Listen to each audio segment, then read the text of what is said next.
The Unicorn Strategy: How Hyperpersonalization Creates Unbeatable Market Position. You know what is frustrating? It's watching really talented business owners throwing darts up against the wall to aim everything they've got at broad markets, trying to be everything to everyone, and then wondering why they're stuck in an endless price war with competitors who have 10 times their resources. Here's the thing though, there's a completely different playbook. And I'm not talking about just finding your niche. That advice is everywhere, right? I'm talking about something far more sophisticated, something I call the Unicorn Strategy, where hyper-personalization becomes your actual competitive moat. Not a marketing tactic, your entire operational DNA. And look, I've been on both sides of this. As a chief risk officer of a global financial company and a CFO of a publicly traded bank, I watched massive institutions try to personalize at scale and mostly fail. But I also founded an internet solutions company that served 85 financial institutions by doing exactly what the giants couldn't, getting so specific, so tailored to their exact needs that we became irreplaceable. So today we're going to deconstruct exactly how this works. Not theory, the actual operational blueprint for building a business where competition basically becomes irrelevant. The fundamental shift. Let me start with something that might sound counterintuitive. The businesses that are absolutely crushing it right now, they're not the ones with the most customers, they're the ones with the most devoted customers. There's a massive difference there. I recently came across a case that perfectly illustrates this. There's a company making custom-fitted bicycle saddles. Now you'd think, bicycle seats? How specialized can you get? But here's what they did. They built an entire assessment process where they analyze pressure points, riding style, flexibility, even the specific type of cycling someone does. They're not selling bike seats. They're solving a very specific pain point, literally, that mass market manufacturers just can't address. And you know what happened? They're charging 3 to 4 times what a premium saddle costs at a bike shop. They have a 6-month waiting list, and their customer retention is virtually 100%. Why? Because once you've experienced something made precisely for you, going back to good enough feels impossible. That's hyper-personalization, but here's where most people get it wrong. They think hyper-personalization is about marketing emails with someone's first name in them, or maybe recommending products based on past purchases. That's not what we're talking about. That's surface level stuff. What we're talking about is baking personalization into your actual operational processes, every touch point, every workflow, every decision point. And hey, if you're finding this valuable so far, do me a favor and hit that like button. Subscribe to the channel because we go deep on small business strategy every single week. Drop a comment too. I want to know what niche you're in or considering, because that context really matters for how you'd apply this. Plot point 2, deconstructing the DNA. All right, so let's break down what the unicorn model actually looks like at the operational level, because this is where the rubber meets the road. First, you've got to understand that we're not talking about a product-centric model anymore. We're talking about a customer journey-centric model. Everything, and I mean everything, gets designed backward from the specific outcomes your customer needs. There's a farm-to-table delivery service operating in just 3 neighborhoods in Portland. 3 neighborhoods, that's it. But here's what they do. They don't just deliver groceries. They have a system where they track dietary preferences, seasonal eating patterns, cooking skill levels, even kitchen equipment. Then they curate boxes with recipe cards that match exact cooking times to when people typically cook based on data they've collected. They've integrated their farmers' harvest schedules with customer preference data, so they're making procurement decisions at the farm level based on what their specific 300 customers are likely to want next week. That's operational hyper-personalization. That's your supply chain becoming a competitive advantage. Now you might be thinking, Scott, that sounds incredibly complex and expensive. And you'd be half right. It is complex. But here's the thing, nobody tells you about complexity. When it's the right kind of complexity, it actually creates efficiency. Let me explain what I mean. When I was running enterprise risk programs, we'd see this pattern over and over. Companies would try to build these one-size-fits-all processes because they seemed simpler, But then they'd need exceptions, workarounds, manual interventions. All that simplicity created this hidden operational debt, tons of wasted effort. But when you build hyper-personalized processes from the ground up, you eliminate so much of that waste. You're not forcing square pegs into round holes. You're not having staff spend time on things that don't create value for that specific customer. Plot point 3, the technology leverage point. Here's where it gets really interesting, and where 2026 is completely different from even 3 years ago. AI and automation have reached this inflection point where you can now deliver scaled personalization without needing an army of people. But, and this is crucial, only if you've designed your processes correctly from the start.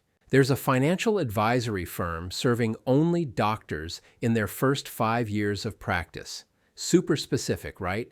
They've built an intake system that automatically maps a new client situation against thousands of data points: specialty, geography, student loan structures, typical income trajectories, even common financial blind spots for their specialty. By the time they have their first conversation with a client, they've already run scenarios, identified priorities, and drafted a preliminary plan. But here's the key. The automation isn't replacing the relationship. It's eliminating the generic work so the advisor can spend time on the nuanced, personalized guidance that actually matters. The AI handles pattern matching, the human handles the wisdom, and that's the model you want to aim for. Technology doing what technology does best: processing data, identifying patterns, maintaining consistency.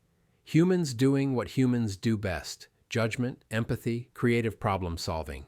But here's the gotcha that trips people up constantly. You cannot bolt personalization onto an existing generic process and expect it to work.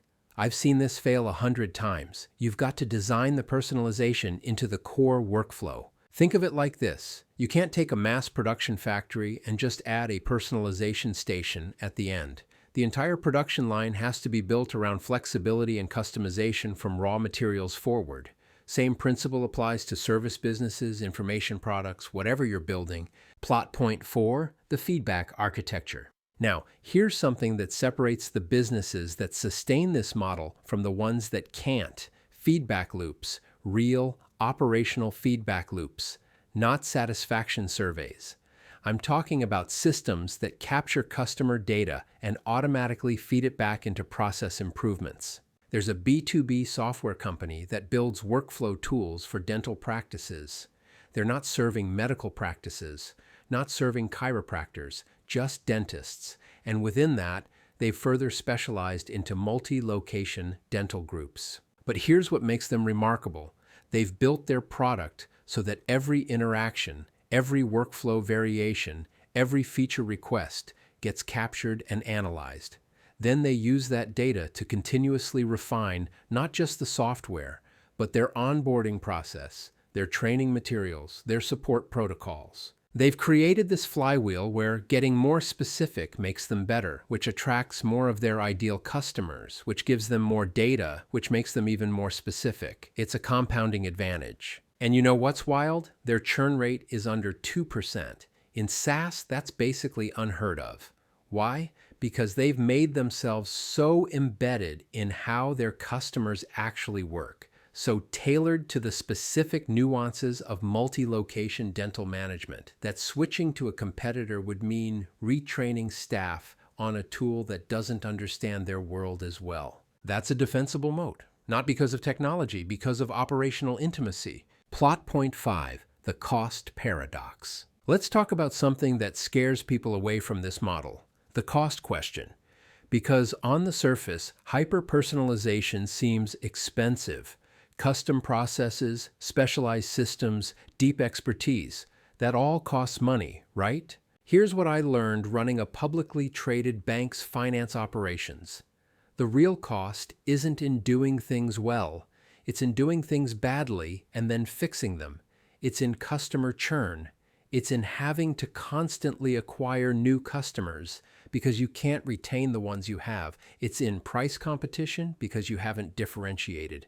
There's a commercial cleaning service that only works with medical device manufacturers, just that vertical. They've invested heavily in understanding clean room standards, regulatory requirements, validation protocols. They've built specialized training programs, custom equipment configurations, specific reporting systems. Are their operational costs higher than a generic commercial cleaner? Absolutely. But here's the thing. They charge 40% more than the market rate. They have multi-year contracts with automatic renewals, and they spend virtually nothing on customer acquisition because they get all their growth from referrals. When you calculate the lifetime value of their customers versus their customer acquisition cost, it's not even close. The expensive personalization approach is actually far more profitable. And there's another cost nobody talks about, the cost of being forgettable. When you're generic, you have to constantly market yourself, constantly remind people you exist, constantly compete on price. That's exhausting and expensive. When you're hyper-personalized and dominating a specific niche, you become the obvious choice, the only choice, really. Your customers do your marketing for you because they can't find anyone else who does what you do the way you do it. Plot point 6, the emotional architecture. Here's something that took me years to really understand.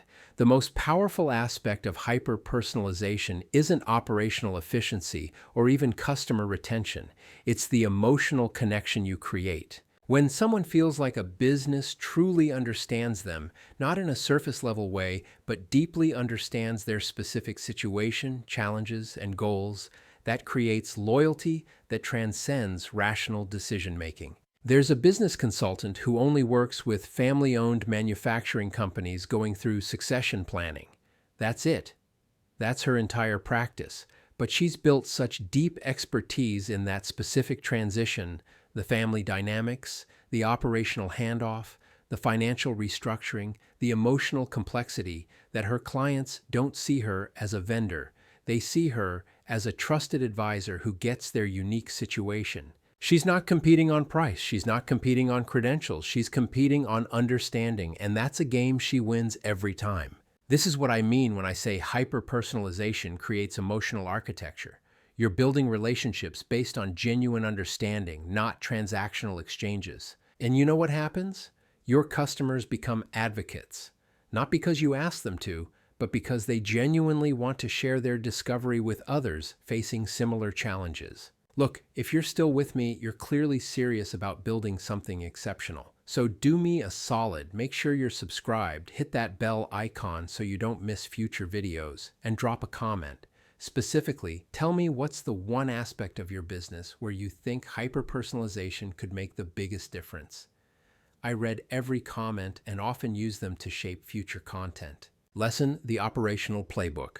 All right, so let's get practical. How do you actually implement this? Because knowing the theory and executing the strategy are very different things. First step, and this is where most people stumble, you've got to identify your micro niche with brutal specificity. And I mean brutal, not small businesses, not even retail businesses. Think independent bookstores in college towns with populations between 20,000 and 50,000. That level of specific. The way you find this is by looking at your existing work, or if you're starting fresh, your planned market, and asking, where are the highest value problems being underserved?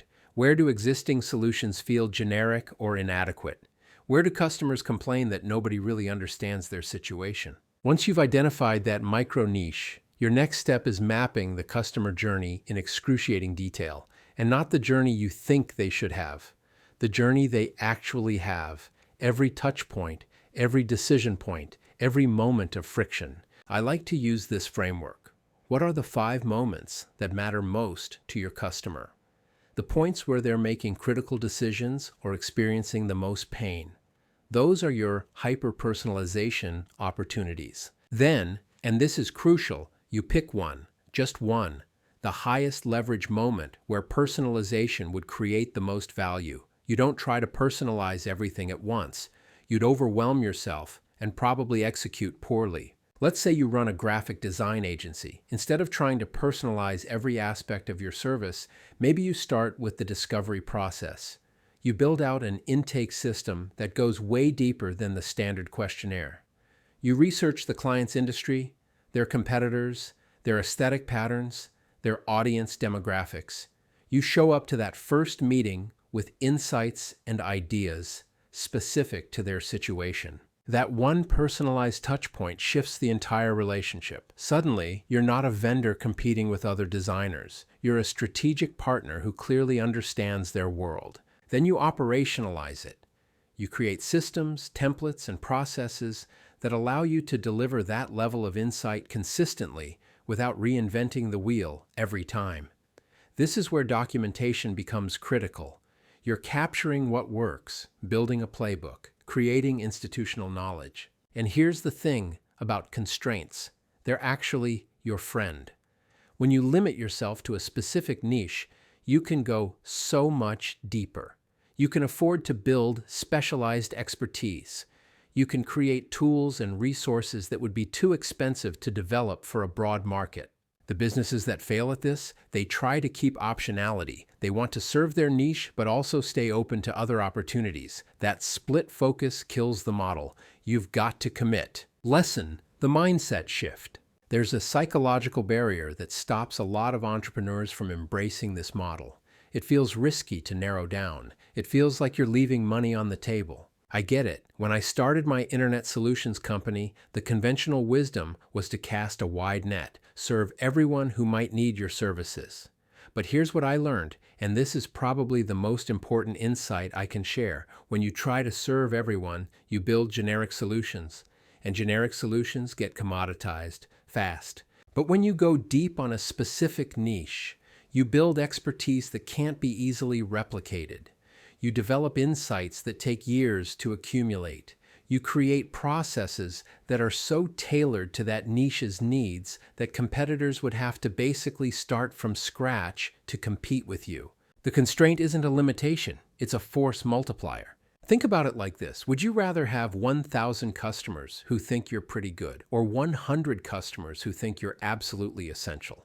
The math isn't even close. Those 100 customers have higher lifetime value, lower acquisition costs, better retention, more referrals, and higher prices. And here's something else. The unicorn model isn't static. As you dominate your initial micro niche, you can expand, but you expand deliberately into adjacent niches where your expertise transfers. You're building a portfolio of specialized domains, not diluting into generalization. There's a marketing agency that started by only serving craft breweries, just breweries. They became the absolute authority on brewery marketing. Then they expanded into craft distilleries, then into craft cideries. Each expansion leveraged their core expertise in craft beverage marketing while adding new specialization. That's strategic expansion. They didn't go from breweries to all food and beverage. They stayed in craft alcohol production, where their insights and relationships transferred. Lesson: the future-proofing mechanism. Here's something that doesn't get talked about enough. The unicorn model isn't just about dominating today's market. It's about adapting faster than anyone else when things change. When you're hyper-focused on a specific customer segment, you see shifts coming before your broader competitors do. You're getting real-time feedback from your entire customer base because it's actually small enough to stay connected to. You can pivot, adjust, and evolve without the inertia that kills large generalist businesses. During my years in risk management, I watched how organizations responded to disruption. The ones that survived, they had deep customer relationships and could quickly adapt their offerings. The ones that failed, they were too broad, too slow, too generic. In 2026, change is accelerating. AI is disrupting workflows. Customer expectations are evolving. New technologies emerge constantly. The businesses that will thrive are the ones that can adapt quickly while maintaining their core value proposition. The unicorn model gives you that agility. You're not trying to be everything to everyone. You're deeply embedded with a specific group, constantly learning from them, continuously refining your approach. Call to action, your next steps. So here's what I want you to do. Not someday, not when you have more time. Today. Take whatever business you're running or planning to start and write down your current target market. Be honest about how you describe it right now. Then narrow it down. Keep asking more specifically who until you feel uncomfortable, until it feels too narrow. That uncomfortable feeling, that's usually where the opportunity is. Once you have that micro niche defined, identify one process or touch point where you could introduce deep personalization, not surface level customization, real operational personalization that would fundamentally change the customer experience. Map out what that would look like. What data would you need to collect? What systems would you need to build? What expertise would you need to develop? Then, and this is the key, start building it. Not perfectly, not completely. Just start. Test it with your next 3 customers or clients. Learn from it. Refine it. Build your playbook. The businesses that will dominate over the next decade aren't going to be the biggest or the ones with the most resources. They're going to be the ones that understand their customers so deeply, that serve them so specifically that competition becomes irrelevant. That's the unicorn strategy, not a niche play, a dominance play. And look, I know this challenges conventional business wisdom. I know it feels risky to narrow down when every instinct tells you to expand. But I've been on both sides, building businesses, advising boards, managing risk for major institutions. Trust me when I tell you this, in 2026 and beyond, the safe play is specialization. The risky play is trying to compete broadly. So stop chasing everyone and start dominating someone. Build something so specific, so personalized, so deeply valuable to your chosen niche that you become irreplaceable. Because that's not just a business strategy. That's how you build something that lasts. Thanks for watching. I'm Scott Lindsay, and I'll see you in the next video.